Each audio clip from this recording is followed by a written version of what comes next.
So my name's Tim Hart. I'm Development Director here at Oxentia, and I'm joined by Lewis Schiff, who is from Birthing of Giants. Lewis, Yes, please introduce yourself. Sure. My name is Lewis Schiff. I'm the chairman of the board for Birthing of Giants Fellowship Program, which is an education program specifically for the owners of American companies with revenues between $5 million and $250 million, which means they are the owners of going concerns with all the challenges and all the complexities of a going concern, distinguished from, let's say, a startup that's coming from tabula rasa. These folks are well on their journey through the business life. Okay, and Lewis, you and I met back in 2019 when you brought a group to Oxford. Tell us about what that was for, what you were delivering. Well, really, purely on the reputation of Oxford, about a dozen business owners wanted to come here and see what the innovation community looked like. These were the kind of entrepreneurs I described. They had businesses, they were complex businesses, and they wanted to know what they could learn here at Oxford. So for 5 days, without much of a plan, we just came through and we put a program together that just introduced us a bit to the kind of ethos of the Oxford community.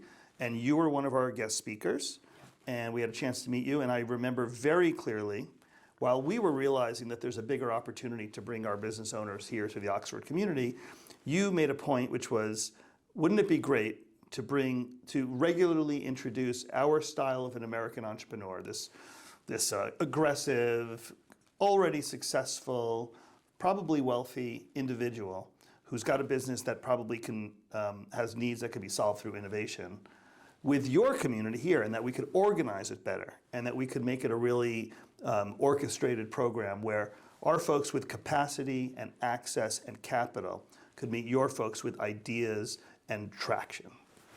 Okay, and I know that you deliver programs in different parts of the world and in different parts of the US. What brought you to Oxford? What is it about the UK or the Oxford ecosystem which you found particularly intriguing, and perhaps what did you learn from that interaction? You know, there are things you take for granted here in the UK that are very surprising and exciting to us.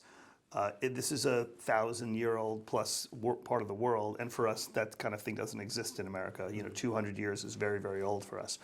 So the first was that thinking had been going on at Oxford for 1,000 years.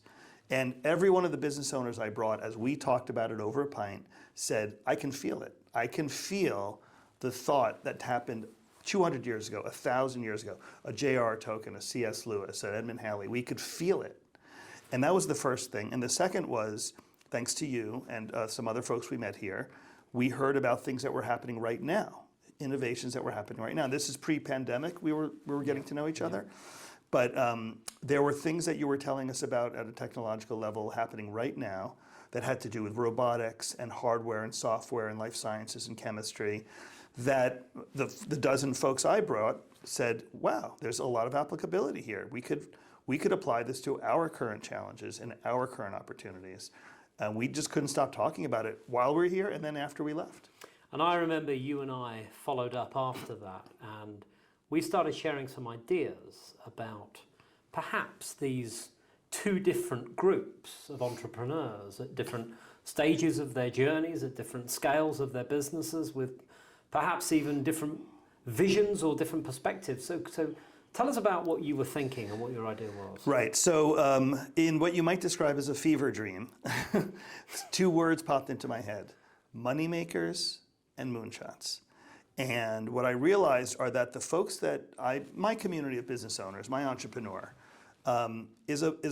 runs a company that makes money. Mm-hmm. And that sounds so obvious because we're in business. But of course, in the startup world, there's this funny disregard for making money. It's really about raising money, and it's about valuation.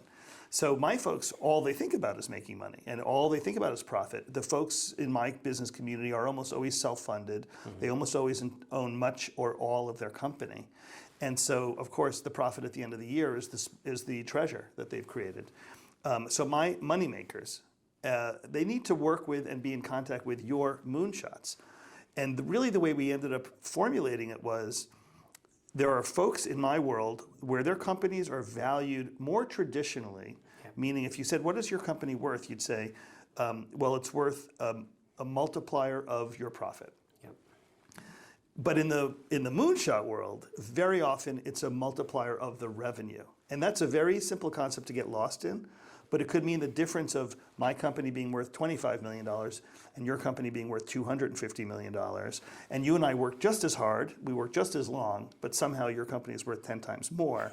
And the reason is because you focus on this moonshot opportunity and I focus on the money-making opportunity. Well, my folks wanted to learn, what do they need to do to turn their money makers into moonshots? And as I digested this idea, I started to think from a moonshot perspective how powerful it could be to hear a different perspective of how we go on this business journey, about how we build businesses. And I therefore found it fascinating that here is an opportunity whereby we can bring a perspective from established business owners who have built and scaled their businesses through perhaps more traditional venture building processes to support and engage and challenge and collaborate with our moonshot opportunities. And perhaps through that interaction, we could reduce risk, and we could support the moonshots and the money makers to collaborate together to build new businesses for the future. I totally believe that that's the next opportunity. There's a tremendous amount of natural synergy between a moneymaker and a moonshot. I think it's been a little under-evaluated. I think you have, let's say, a startup person who is a person who's coming from scratch. And then you've got the next level up in entrepreneurship would be my kind of moneymaker. Then you've got corporate. You've got well-established companies that might have a venture division, an innovation division. Well, for some reason, there's been a connection made between the startup community and the corporate innovation world, but they've kind of leapt over the moneymaker. I believe, and I hope you believe, that the moneymaker is a wonderful bridge between that true ground-level innovator and corporate. It's true that corporate has the money to invest in us, to buy our products, but the moneymaker is tremendously powerful in that world because they are the ones who genuinely solve a lot of problems for corporate America. For every large corporate organization that you can think of, there's hundreds of moneymakers who solve problems for them. Yeah. So they're an important piece of the glue, and I believe Moonshots and Moneymakers and you and I are going to help, establish that glue, all those connections that have to be there. Yeah, and certainly from your perspective as well, from the moneymakers perspective, your businesses are looking for the next step change to make, right? They're looking for how they can realize a huge turbo boosting of their own businesses, perhaps fueled through technology and innovation. Tell us about that. It's the conversation on everyone's mind. Right. Technological, digital transformation. These moneymakers have built something that works, and it works to the point where there's a profit left over. It works for every part of the ecosystem. But sometimes they've solved problems with, they use technology to solve problems, but not in a cutting edge way. But they're very well positioned to collaborate with the moonshot to say, let's use the technology to solve the same problems we solve even better, even more for the next 5 or 10 years. When they do that successfully, their companies become worth a lot more. Yeah. So you've got somebody who's been plugging away for 10 or 20 years in a field with a business, and they're wondering, they know what the value of their business is today. They're wondering if they were to take on an exit in the next X numbers of years, how do they maximize the value of that exit? Yeah. And they understand that it's technology. They understand that it's technological transformation. They're savvy, but they are not nearly as connected to the ground level disruptive innovation community that your community is good at. So I think we both believe that we have certainly the opportunity to deliver a program here which benefits both parties, and there's an awful lot to learn from each other. And I know that this idea hasn't died since we first started talking of this before COVID. So I remember that we were planning to deliver this in 2020, and then COVID hit, that wasn't possible, and then we delayed it again to last year, and we were going to deliver it in summer 2021. And I know you were very determined that that was going to happen, and so were we. But travel restrictions didn't make it possible. So 3 years later now, we are into 2022. We're set for delivery of this really exciting program in August in Oxford. And please tell us a bit more about what you expect from the program, how many people are coming. Yeah. Listen, good ideas do not die. No. And even COVID cannot kill a good idea. So we plugged away at this. Sometimes I jokingly call this the 4th annual Moonshots and Moneymakers conference, even though the first 3 were canceled. But we're going to bring 50 American business owners, entrepreneurs, technologists, sort of chief technology officer types, some government officials. All of them have everything that the Moonshot community is going to want to know about. They have access to the vast network of the American business landscape. They have access to capital, plenty of it. And they know how to apply a business or a solution to the business world. So for 5 days, so we're going to learn for 2 or 3 days about what does it mean for a moneymaker to do business with a moonshot.